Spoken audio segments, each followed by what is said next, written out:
मैं जवान से अपने दुख दर्द को बयान कर पाता। दुख में रोवे अति बिल्लावे और मात पिता बुद्धि काम ना आवे। जब बच्चे को तकलीफ होती है तो वो रोता और चिल्लाता है। रोने चिल्लाने के सिवाय बच्चे के पास कोई दूसरा हथियार नहीं है। बच्चे को तकलीफ होती है, बच्चा रोता और चिल्लाता है तो माँ बाप की बुद्धि काम नहीं करती। मेरा बच्चा क्यों रो रहा है, कौन सी इससे तकलीफ है, कौन सी से पीड़ा है। सिर में दर्द होता है, पेट दर्द की दवा दी जाती है। पेट में दर्द होता है, सिर दर्द की दवा दी जाती है। ऐसे ही रोते चिल्लाते बच्चे का समय गुजरता चला जाता है। देखो कैसे मनुष्य अपने कीमती समय को और श्वासों की पूंजी को जन्म लेने के बाद बर्बाद करता चला जाता। जब एक माँ के घर में उल्टा लगता उस समय परमात्मा से प्रार्थना करता, हे परमात्मा मुझे मौका दे दो, हम भजन करेंगे, भक्ति करेंगे, हम अपनी जीवात्मा का कल्याण करेंगे।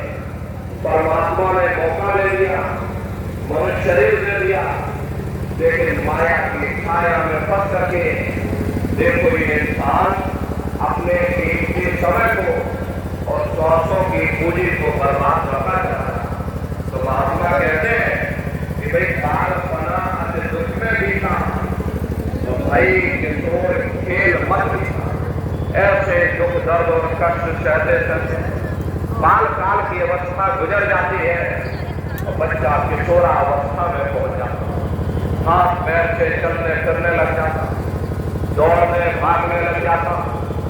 तब वो बच्चा अपने साथियों के साथ खेलना पड़ता, मन उसका खेलने में लगता है तो माँ बाप उसे पढ़ाना चाहते हैं। मार पीठ पे तो मान घड़ेगी, वह भी दुखी भारी, जितना बच्चे की वजन नहीं उससे ज्यादा वजनदार किताबें बच्चे की पीठ पर लाद दी जाती। अरे बच्चे का मन पढ़ाई में लगता नहीं, वे अपने साथियों के साथ खेलना चाहता है तो घर में माँ बाप माँ और स्कूल में मास्टर और अध्यापक माँ ऐसे ही पिटते पिटाते किशोरावस्था का समय गुजर जाता। यह भी दिन दुख गफलत में बीते और सुख ना पाया रहे। चलो ये भी समय दुख गफलत और बेसुधी में गुजर गया, लेकिन सुख नहीं मिला। सुख की वजह दुख आगे आ गए। जब एक तरुण अवस्था आवन लागे, मन तरंग अब छिड़ छिड़ जाए। जब धीरे धीरे समय गुजरा, किशोरावस्था का समय गुजर गया, अभी इंसान तरुण अवस्था में आ गया। तरुण कहते हैं जवानी की अवस्था। ये जवान हो गया, इसका मन मतवाले हाथी की तरह मदहोश हो गया। दुनिया भर की ख्वाहिशें, दुनिया भर की इच्छाएं मन में समाने लगी कि मेरे पास भी घोड़ा गाड़ी मकान हो, मेरे भी खाट बाट, मेरी भी हाट हवेली हो, मेरी भी शादी हो जाए। तो मैं क्या होती करी सगाई, ब्याह हुआ घर नारी आई, जब इसके अंदर क्या होती, इसकी शादी भी हो गई और घर में नारी भी आ गई। अब नारी देख मन यदि हर्षाना, मेरी भारी तो नहीं। नारी को देख देख करके जिसका मन प्रसन्न होने लगा, जैसे जैसे कोई बड़ी भारी बादशाह। जब कहा ये मनुष्य जब माँ के घर में उल्टा लटका हुआ था, इसका नीचे था, पैर से ऊपर थे, जटलाग्नि में जब तप रहा था, उस समय भगवान से प्रार्थना करता था, हे परमात्मा अब प्रभु कृपा करो मेरी भांति, सब तज भजन करे दिन रात। हे परमात्मा इस बार हमको मौका दे दो, हमको मनुष्य शरीर दे दो, हम भजन करेंगे, भक्ति करेंगे, हम अपनी जीवात्मा का कल्याण करेंगे। तो परमात्मा ने तुम्हारी अरदास को स्वीकार कर लिया और तुमको ये सुंदर सा मनुष्य शरीर दे दिया। लेकिन माँ के गर्भ में जन्म लेने के बाद में जैसे बच्चा माँ के गर्भ से बाहर निकला, माया का एक छोटा सा पर्दा, भूल भुलैया का पर्दा बच्चे उसके ऊपर पड़ गया। घर में किए हुए सभी बातों को बच्चा भूल गया। देखो कैसे कीमती समय को और सांसों की पूंजी को ये इंसान बर्बाद करता चला जाता। चलो एक मात्र पिता का रक्षक भूले तो दिन और रात नारी संग। चलो जब इसकी शादी हो गई, घर में नारी आ गई, तो माँ बाप के हिस्से से आधा प्रेम इसने अपनी औरत को दे। कुछ समय बाद में जब बच्चे कच्चे हो गए तो माँ बाप के हिस्से का आधा प्रेम जो बचा हुआ था उसे अपने बच्चों में ले लिया। अब बेचारे माँ बाप जिन्होंने अपने बच्चे को इतना पालन पोषण किया, अपनी पलकों पर बैठा करके रखा, खुद बेचारे भूखे रहे, मेहनत करके तपस्या करके अपने बच्चों का पालन पोषण किया। वही औलादें अपने ही माँ बाप को धुतकार देती। अपने आश्रम में बहुत से ऐसे लोग आते हैं, तरह तरह की शिकायत करते हैं कि हमको हमारे बच्चों ने निकाल दिया, हमको यही थोड़ी जगह में तो रहना चाहते हैं। प्रेमी भाई बहनों, इस बात को हमेशा ध्यान में रखो कि जो इंसान अपने माँ बाप को सताएगा वो इंसान कभी संसार में सुखी नहीं हो सकता। कहते हुए ग्रह कारज नित्य सतावे, कुली और जाति बहुत भरमावे। धीरे धीरे समय गुजरा, शादी हो गई, बच्चे कच्चे हो गए, अब दुनिया भर का खर्चे का बोझ बढ़ गया। अब इंसान सोचता है चलो कहीं 4 पैसे कमाए, कहीं नौकरी की जाए, कहीं पैसा किया जाए ताकि घर में खर्चा कर सके। किसी औरत को भी कपड़ा लत्ता चाहिए, बच्चे का भी पालन पोषण होना, उसकी भी पढ़ाई लिखाई का खर्चा चाहिए। तब इंसान इसी उधेड़ बुन में फंसा रहता कि कहीं कोई नौकरी पेशा मिल जाए ताकि घर का खर्चा चल सके। स्वान समान करे गति अपनी, धन का सुमरन धन की अपनी। धन पाया तो हुआ गंदा, नहीं मिले बड़ा दुख का। अगर 4 पैसे कमा लिए तब तो गरीबत है, और अगर नहीं कमा पाए दुनिया भर का कर्जा हो गया। अब कर्जे को उतारने के लिए कहीं औरत का गहना गिरवी रखना, कहीं दुकान दफ्तर भी, कहीं खेती बाड़ी गिरवी रखनी पड़ी। अरे आज के समय में इतनी महंगाई है कि घर का खर्चा चलाना मुश्किल पड़ जाता। महात्मा कहते हैं भाई सबका बोझ भार सब लेना, अब तड़पे जस जल में लीना। ग्रह कारज नित्य सतावे, कुली और जाति बहुत भरमावे। तो धीरे धीरे घर के कार्य सताने लगे, क्योंकि बच्चे भी बड़े हो गए। अब उनकी भी शादी ब्याह की चिंता है कि कहीं कोई अच्छा परिवार मिल जाए, कोई अच्छा रिश्ते नातेदार मिल जाए, कोई अच्छा कुटुंब परिवार वाला मिल जाए, कोई लड़का बढ़िया मिल जाए, नौकरी पेशा वाला मिल जाए ताकि हम अपनी बच्ची की शादी बच्चे से करा सकें। प्रेमी भाई बहनों, आज के समय में नौकरी पेशा वाले मिलना मुश्किल, और मिल भी जाए तो दुनिया का दहेज मांगते हैं कि हमारा लड़का है लिए डिग्री डिप्लोमा किया हुआ, इतना रुपया महीने में कमाता है, सब इतना दहेज दो तब हम अपने लड़के की शादी तुम्हारी लड़की के साथ कराएंगे। अभी इंसान इसी उधेड़ बुन में फंसा रहता कि कैसे निकल के बच्चे बच्चियों की शादी निपटा दी जाए। सबका बोझ बार सब लेना, अब तड़पे जस जल गिरना। मूर्ख ने सब भार उठाया, अब दुखन से गड़बड़। धीरे धीरे समय गुजरा, इंसान ने अपने बच्चे की भी शादी कर दी, बच्चियों की भी शादी कर दी। अरे उनके भी बच्चे कच्चे हो गए। अब इंसान नाती पोता बनते चलते सबका बाबा बन गया। अब घर में किसी को चिंता होती है तो बाबा को नींद नहीं आती, क्योंकि इतना सबका बोझ अपने सिर पर लाद दिया। चलो ये भक्ति चंद्रमा सूरज ज्ञाना छिप गए दोनों घोर। इस घोर अंधकार में न भक्ति का चंद्रमा दिखाई देता है और न ज्ञान का सूरज दिखाई देता है। न भजन किया, न ध्यान किया, न सुमरन किया। जैसे कुत्ता बिल्ली अपना पेट भर करके चले जाते हैं, ऐसे ये इंसान अपने कीमती समय को और 100 की पूंजी को बर्बाद करता चला जाता। प्रेमी भाई बहनों, एक महात्मा जी थे। महात्मा जी के अंदर वैराग्य पैदा हो गया, बस छोड़ो दुनियादारी।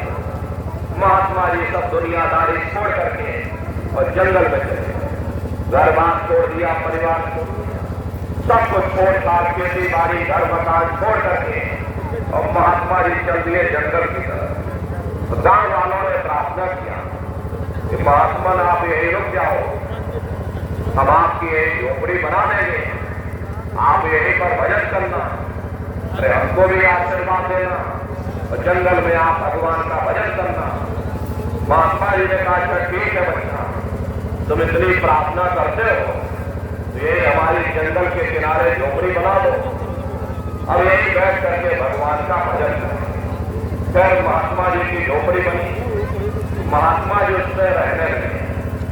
जब सुबह महात्मा जी नहा धोकर के उठते थे तो अपनी लंगोटी को सुखाने के लिए डाल देते। समस्या इस बात की थी कि महात्मा जी की लंगोटी चूहा काट जाती। अब महात्मा जी बेचारे बड़े परेशान, करे तो करे, महात्मा जी की लंगोटी चूहा काटती। अब महात्मा जी ने गांव वालों से कहा भाई यहाँ चूहे बहुत हैं, ऐसा करो कोई इंतजाम करो कि चूहे भाग जाए यहाँ से। तो गांव वालों ने सलाह दे दी। अब सलाह देने वालों की कमी नहीं है, तो गांव वालों ने सलाह दे दिया कि महात्मा जी आप एक बिल्ली पाल लो, अगर तुम एक बिल्ली पाल लोगे घर में चूहा रहेगा ही। अब महात्मा जी ने बिल्ली पाली। अब बिल्ली पाली तो बिल्ली कहती मुझे दूध दो, जब तक तुम दूध नहीं दोगे मैं तुम्हारी लंगोटी की रक्षा नहीं करूंगी। अब महात्मा जी बेचारे और परेशान। अब महात्मा जी पहले दूध की व्यवस्था करें और फिर दूध बिल्ली को पिलाएं और फिर बिल्ली लंगोटी की रक्षा करें। फिर महात्मा जी ने गांव वालों से कहा भाई थोड़ा तुम दूध ला करके दे दिया करो। कुछ दिन तो गांव वाले दूध लाते रहे। एक दिन प्रसार करके गांव वाले कहने लगे महात्मा हम कब तक आपको यही दूध देते रहे, ऐसा करो आप एक गाय पाल लो, अगर गाय पाल लोगे अरे आप भी दूध पीना और बिल्ली को भी दूध पिलाना।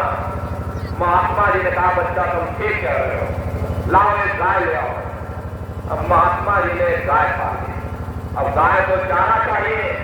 अब महात्मा जी बेचारे और परेशान, पहले चारा काटे, चारा गाय को गए और गाय को दूध निकाले, फिर दूध बिल्ली को दे और फिर बिल्ली की लंगोटी की रक्षा। लंगोटी के चक्कर में कितना बवाल महात्मा जी बेचारे परेशान हो गए।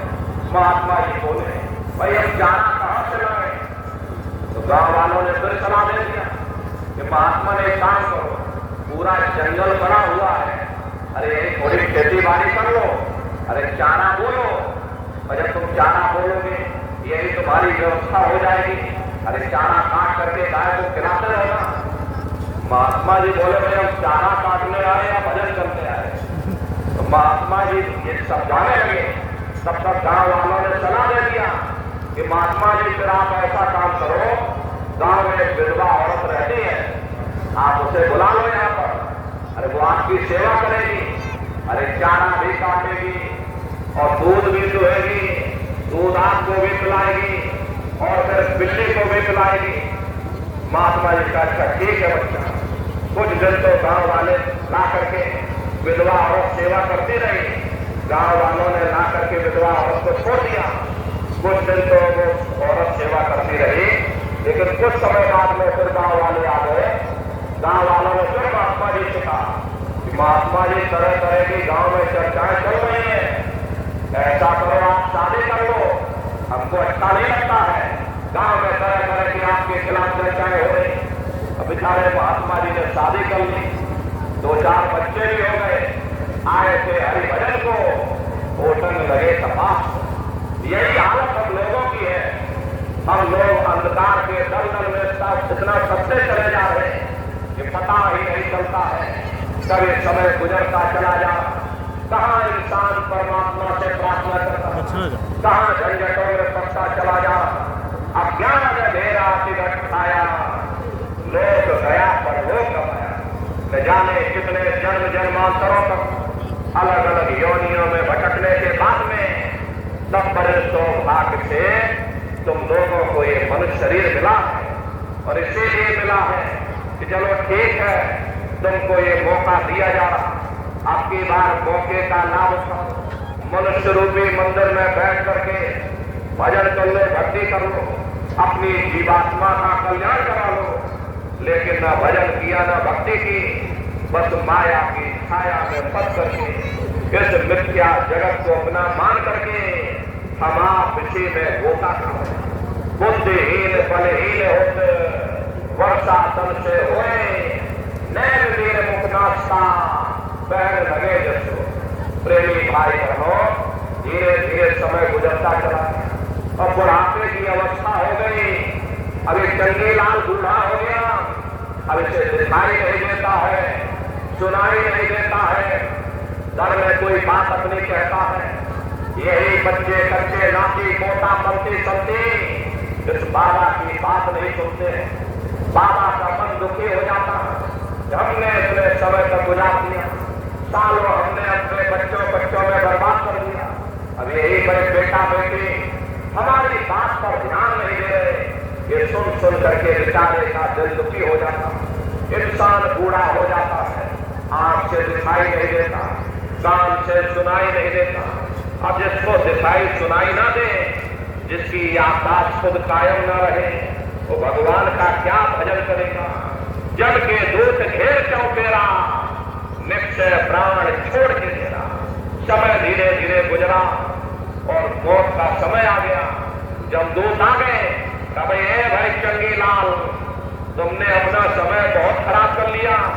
कहा तुमने परमात्मा से प्रार्थना किया था कि मुझे मौका दो, भजन करेंगे, और देखो कैसे समय को तुमने यूं ही व्यर्थ के रगड़ों झगड़ों में बर्बाद कर दिया। न तुमने भजन किया न भक्ति की।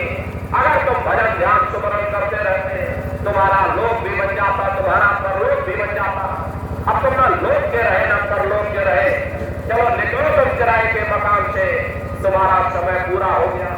इतना कहते चंगीलाल बेचारे ये पड़े और जीवात्मा को खींच करके इस शरीर से बाहर कर दिया। और जैसे जीवात्मा शरीर से बाहर हुई, ये शरीर हमारा मिट्टी हो गया। अरे इस मिट्टी को ले जा करके शमशान भूमि पर जला करके राख कर दिया। फाड़ जले जैसे लाकड़ी, केस जले जैसे घास, कंचन जैसी काया ढह गई और कोई ना आवे। ये कहानी हमारी आपकी यही समाप्त हो गई प्रेमी भाई बहनों। लेकिन उधर देखो क्या, तुम्हारी जीवात्मा को ले जा करके ऊपर धर्मराज की कचहरी में पेश कर दिया जाए। वहां कलश खपकते ही तुम्हारे अच्छे बुरे कर्मों का हिसाब किताब हो जाए। अरे धर्मराज तुमको सजा सुना देंगे, ले जाओ इनको फलाने नर्क में डाल दो, क्योंकि मैंने इनको मौका दिया। जब ये माँ के घर में उल्टे लटके, उस समय उन्होंने मुझसे प्रार्थना की थी कि हे मालिक मुझे मौका चाहिए, हम भजन करेंगे भक्ति करेंगे। मौका मिलने के बाद में न भजन किया न भक्ति की, इसलिए ले जाओ इनको फलाने नर्क में डाल दो। प्रेमी भाई बहनों, मामूली कष्ट नहीं होता, नरकों में बड़ी भारी तकलीफ होती है। लोह के खम्भ तपके माही, और जहाँ जीव को ले वहाँ बड़े बड़े लोहे के खंभे अग्नि से धड़क धड़क कर लाल होते। और वहाँ इस समय की कहा सुनाई, लोहा अग्नि धमल धड़काई, जो धमल से भौक लोहा, और लोहा जो अग्नि में डाला। जिस तरह से लोहार लोहे को अग्नि की भट्टी में तपा तपा करके लाल कर देता, ऐसे ही प्रेमी भाई बहनों, उन नरकों में भी बड़े बड़े लोहे के खंभे अग्नि की भट्टी में तप करके लाल हो रहे। ऐसे छोटे जीवों को उन्हीं खंभों पर लिटा दिया जाता। अरे जीव हाय हाय करके चिल्लाता है, तड़प तड़प जीव जुलम बुखारी, और तपस खंभ दुख उपजे भारी। असहनीय वेदना होती, असहनीय दुख दर्द होता, जीव वहां रोता चिल्लाता रहता।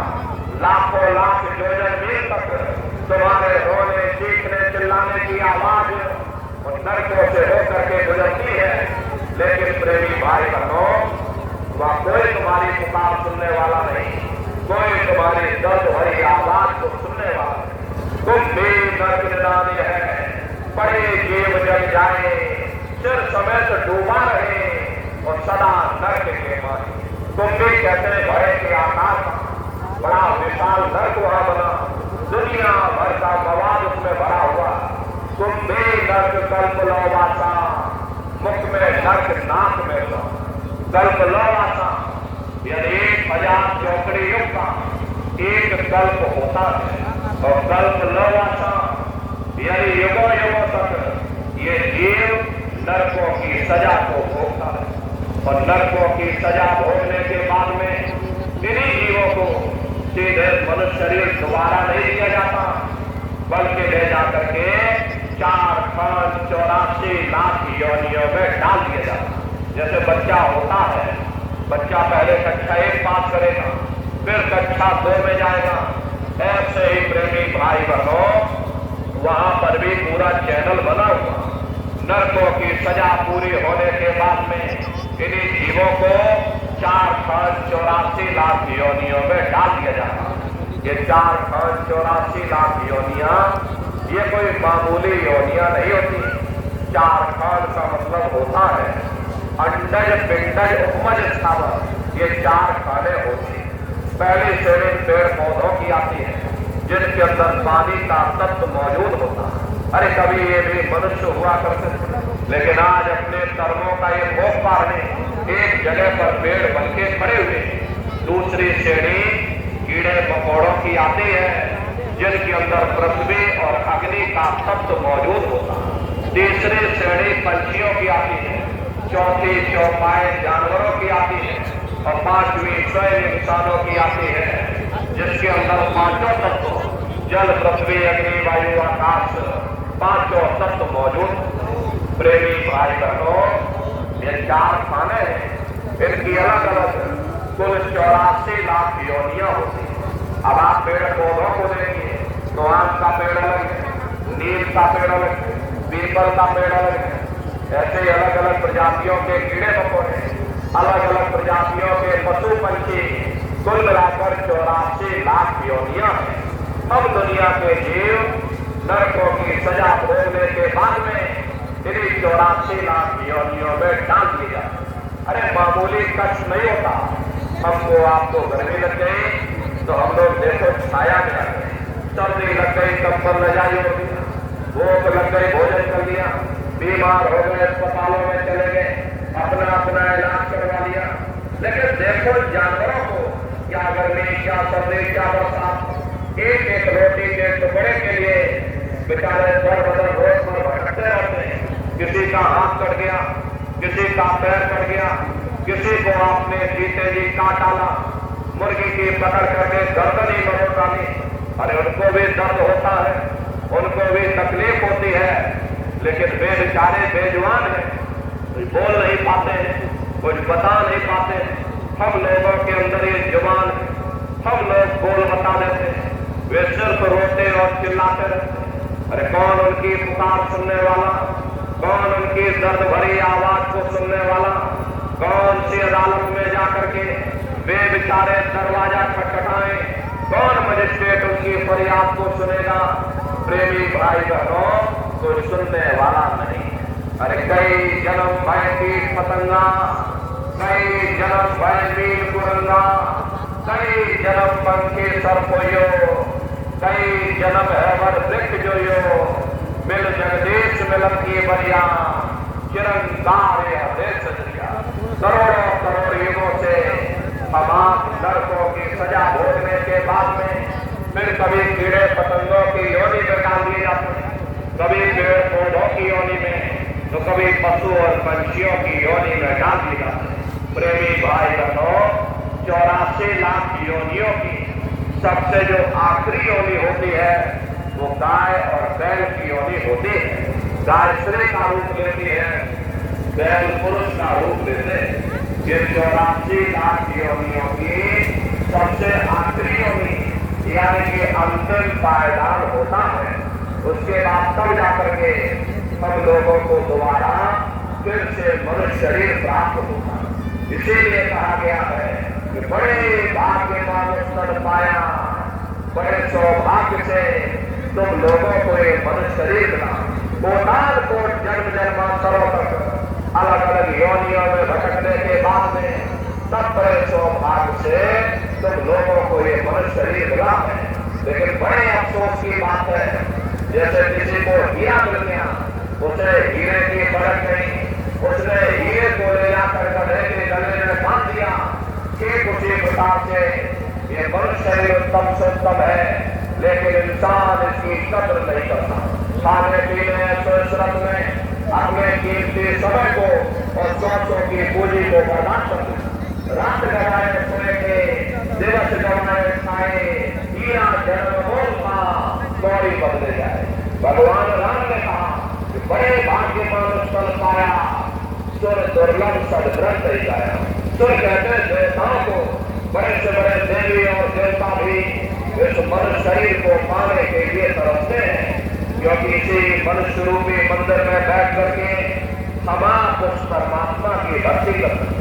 इसीलिए संतों महात्माओं ने इस पंच भौतिक शरीर को सच्चा हरि मंदिर कहकर याद किया कि हरि मंदिर शरीर है, ज्ञान रतन प्रकट हुए, ये असली हरि मंदिर है। जब भी वो परमात्मा मिलेगा इसी हरि मंदिर के अंदर मिलेगा। इसी पंच भौतिक शरीर को ईसा मसीह साहब ने टेम्पल ऑफ लिविंग गॉड यानी जिंदा ईश्वर का मंदिर था। इसी पंच भौतिक शरीर को मुसलमान फकीरों ने कुदरती काबा कहकर याद किया। इसी पंच भौतिक शरीर को गुरु नानक साहब ने नर नारायणी देह कहकर याद किया। ये वो देह है जिसमें नारायण स्वयं विराजमान है। अरे वो नारायण जब भी मिलेंगे तुम्हें तुम्हारे अंदर मिलेंगे। यही कबीर साहब ने लिखा है कि जो दिल माही दिल है, जो चकमक में आग, तेरा साई तुझ में और जाग सके तो जाग। जैसे दिल में तेल होता है, पत्थर में अग्नि होती है, ठीक उसी तरह से वो मालिक हरेक के खट में, हरेक के वजूद के अंदर बैठा हुआ। यही महात्माओं ने कहा है कि कस्तूरी कुंडल बसे मृग घोड़े पर माही, ऐसे घट राम है दुनिया देखते हैं। जैसे हिरण कस्तूरी की खुशबू को बाहर जंगलों में ढूंढता होता, हालांकि वो खुशबू उसके नाभि से होकर के आती है, वही हाल हम जीवों का है। हम दुनिया के जीव भी उस परमात्मा की खोज बाहर जड़ संसार में कर रहे हैं। प्रेमी भाई बहनों, आप सभी लोग बुद्धिमान पढ़े लिखे लोग हो, अरे अपनी अपनी बुद्धि से विचार करिएगा। जब उस परमात्मा ने हर इंसान को एक जैसा बनाया, आंख, कान, नाक, मुंह, हाथ, पांव एक जैसे लिए, तो हम आप ये कैसे सोच सकते हैं कि उसने हिंदुओं के लिए अपने मिलने का कोई और रास्ता बनाया होगा, या मुसलमान सिख या ईसाइयों के लिए अपने मिलने का कोई और रास्ता। अरे मोको का ढूंढे रे बंदे, मैं तो तेरे पास में, ना तीरथ में ना मूरत में, मैं तो हूँ विश्वास में। ना मैं तीरथ में मिलूंगा, ना मैं मूरत में मिलूंगा, ना मैं अन्य किसी कर्मकांड में मिलूंगा, ना मैं ग्रंथों में मिलूंगा, ना मैं पोथियों में मिलूंगा, ना ही मैं किताबों में मिलूंगा। जब सारी उम्र बैठ करके तुम किताबें पढ़ते रहो, रात दिन चौपाइयों को ढोलक बजा बजा करके तुम नाचते रहो, उन्हें रखते रहो। अरे मैं जब भी मिलूंगा तुम्हें तुम्हारे अंदर मिलूंगा। प्रेमी भाई बहनों, बड़ी सीधी सी बात है। ये अगर खाना बनाने की किताब सारी उम्र बैठ करके तुम पढ़ते ही रहोगे कि भाई खाना ऐसे बनता है, खाना वैसे बनता है, और खाने में नमक डाला जाता है, और खाने में तेल डाला जाता है, और खाने में हल्दी डाली जाती है, तो खाने में जीरा डाला जाता है, तो कभी तुम्हारा पेट नहीं भर सकता। अरे जब तक आप खाना बनाओगे नहीं, उसे स्वयं खाओगे नहीं, कभी तुम्हारा पेट नहीं भर सकता। अरे हम वेदों की निंदा नहीं करते, हम ग्रंथों की निंदा नहीं करते, हम गीता पुराण और बाइबल की निंदा नहीं करते। वेद शास्त्र गीता पुराण बाइबल जितने भी हमारे धर्म ग्रंथ हैं, चिल्ला चिल्ला करके तो यही कह रहे हैं भाई मनुष्य के अंदर अष्टखंड ब्रह्मांड है, स्वयं वो परमात्मा तुम्हारे अंदर बैठा है। चलो अंदर चलो, अंदर चल करके उस परमात्मा का दर्शन दीदा करो। अब सवाल ये उठता है भाई आखिर हम अपने अंदर जा करके उस परमात्मा का दर्शन कैसे करेंगे? तो इसके लिए संतों महात्माओं ने केवल 3 साधन बताए। साधन 3 साधन वाले और साधन सब होते ना। इस कलियुग में उस मालिक को पाने के लिए महात्माओं ने केवल 3 पूजाएं बताई। पहला है सुमरन, दूसरा है ध्यान और तीसरा है भजन। सुमरन कहते हैं अपने गुरु को याद करना, ध्यान कहते हैं अपनी दिव्य दृष्टि को खोलना और भजन कहते हैं कान में उंगली डाल करके उस शब्द को सुनना, उस नाम को सुनना, उस देववाणी आकाशवाणी को सुनना जो 24 घंटे तुम्हारे सबके अंदर गूंज रही। प्रेमी भाई बहनों, ये सुरत शब्द नाम योग की साधना है। जितने भी महात्मा धरती पर आए उस मालिक को पाया तो सुरत शब्द नाम योग की साधना करके ही पाया। देखिए सबसे पहले कबीर साहब आए, कबीर साहब ने सुरत शब्द नाम योग की साधना जारी की। उसके बाद गुरु नानक साहब आए, गुरु नानक साहब ने भी सुरत शब्द नाम योग की साधना जारी की। उसके बाद और भी महात्मा आए, कबीर नानक दादू दरिया, भीखा रविदास पलटू साहब, सूरदास जी महाराज, चित्रकूट में आप चले जाइए, वो स्वामी जी महाराज जिन्होंने रामचरित्र मानस बनाई है, जिसका पाठ आप सभी लोग अपने अपने घरों में मंदिरों में बैठ करके करते हो, उन्होंने भी उस मालिक को पाया तो सुरत शब्द नाम योग की साधना करके ही पाया। राजस्थान की धरती पर देखो मीराबाई हुई, सरजोबाई हुई, उन्होंने भी उस मालिक को पाया तो सुरत शब्द नाम योग की साधना करके ही पाया। प्रेमी भाई बहनों, ये सुरत शब्द नाम योग की साधना है। इस साधना की 3 क्रियाएं हैं। पहला है सुमरन, दूसरा है ध्यान और तीसरा है भजन। तो कैसे आप लोग सुमरन करोगे, कैसे आप लोग ध्यान करोगे और कैसे आप लोग भजन करोगे? बहुत से नए प्रेमी भाई बहन यहाँ पर आए हुए हो तो सुमरन ध्यान और भजन आपको कैसे कैसे करना है बैठ करके आप सभी लोग अच्छी तरह से समझिएगा और फिर घर पर जाकर के करिएगा। प्रेमी भाई बहनों, अभी थोड़ी देर के लिए आपको यहाँ भी बैठाया जाएगा, लेकिन प्रेमी भाई बहनों समय दे करके आप लोग बैठिएगा। तो सबसे पहले सुमरन कैसे किया जाएगा? सुमरन करने के लिए एक माला आप लोग ले लीजिएगा।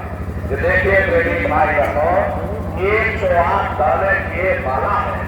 अपने अपने घरों में बैठ करके बाहर से अपनी आंखों को बंद कर लेना, दोनों आंखों के मध्य भाग में अपने ध्यान को रोक करके और दाने दाने पर जय गुरुदेव नाम का उच्चारण करिएगा। हर दाने पर जय गुरुदेव नाम, हर दाने पर जय गुरुदेव नाम, जय गुरुदेव जय गुरुदेव जय गुरुदेव जय गुरुदेव कुल 108 बार करिएगा। दोबारा इसी जगह फिर वापस आ जाओगे। जब आप जय गुरुदेव नाम का उच्चारण करोगे तो दोनों आंखों के मध्य भाग में अपने ध्यान को रोक करके और दाने दाने पर जय गुरुदेव नाम का उच्चारण करिएगा। जिसको आप याद कर रहे हो, एक समय ऐसा आएगा वो अंतर में तुम्हारे सामने प्रकट हो जाएगा। उसके स्वरूप को देख लेना, फिर उसी के स्वरूप को याद करके जय गुरुदेव नाम का स्मरण सभी नए प्रेमी भाई बहन करिएगा। दूसरी बार फिर यही से जय गुरुदेव नाम का स्मरण, तीसरी बार फिर यही से जय गुरुदेव नाम का स्मरण, चौथी बार फिर यही से जय गुरुदेव नाम का स्मरण। इस तरह से कुल 8 बार जय गुरुदेव नाम का स्मरण सभी नए प्रेमी भाई बहन करिएगा और 8 साल करने के बाद में ये माला आप रख देना। प्रेमी भाई बहनों, ये जय गुरुदेव नाम किसी साधारण इंसान का नाम नहीं, ये स्वयं जो सनातनी महाप्रभु का नाम है। समय समय पर संत महात्मा अपने अपने समय पर आकर के अपनी साधना के द्वारा उस मालिक के नाम को जगाते हैं, उस मालिक के नाम को सिद्ध करते हैं। जैसे कबीर साहब आए, कबीर साहब ने साहिब नाम सिद्ध किया। गुरु नानक साहब आए, गुरु नानक साहब ने वाहिगुरु नाम सिद्ध किया। गोस्वामी जी महाराज आए, गोस्वामी जी महाराज ने राम नाम सिद्ध किया। मीरा भाई आई, मीरा भाई ने गिरधर नाम सिद्ध किया। सूरदास जी महाराज आए, सूरदास जी महाराज ने श्याम नाम सिद्ध किया। इसी तरह से हमारे गुरु महाराज जय गुरुदेव नाम सिद्ध करके गए। जय गुरुदेव नाम का जहाज लगाकर गए। अगर इस जहाज पर सारी दुनिया बैठेगी, ये जहाज सारी दुनिया को पार करेगा। नए जीवों के लिए नाम दान को और सरल से सरल किया गया।